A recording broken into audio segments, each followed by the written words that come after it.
գաթա ենք պատրաստելու, բայց գիտեք ինչու ենք գաթա պատրաստելու, որովհետև այսօր մեծ պահքի 24-րդ օրն է, կհիշեք,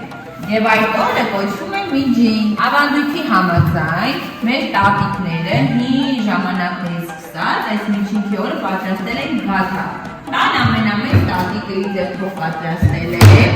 մեջը դրել է մետաղադրամ, մենք էլ ունենք, տեսեք մետաղադրամ, հատատելու ենք ահարես քիստով ու դնելու ենք գաթայի մեջ։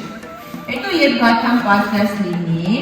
կտրելու ենք, ու այս մետաղադրամը ում ընկավ, ինքը համարվելու այդ տարվա հաջողակը։ Իսկ եթե դանակը կպավ մետաղադրամին, ուրեմն տան բոլոր անդամների համար հաջողակ տարի է լինել։ Նախապես արդեն պատրաստել ենք խմորը, մեր խորիզը, որը քաղցրացնելու է, համոզվացնելու է մեր գաթան, ու հիմա միասին արդեն դաշտական տեսքի կբերենք։ Սկսենք։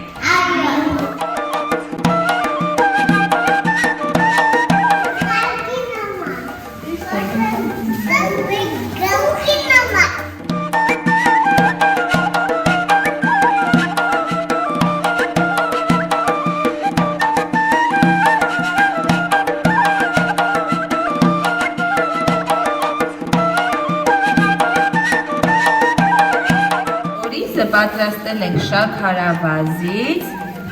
յուղից և ալյուրից։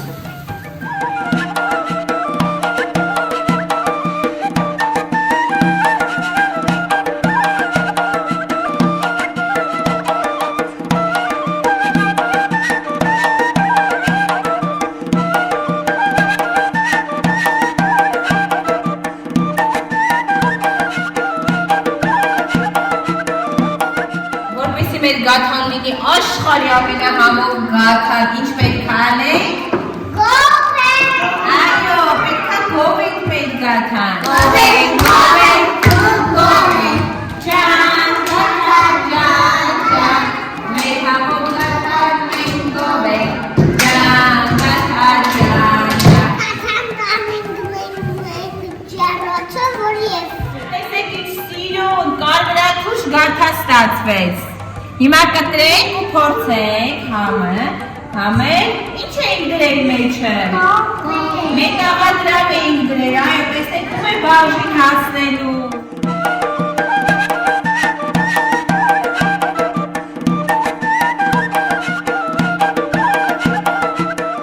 Տեսնեմ ում կտորի մեջ է մետաղադրամը։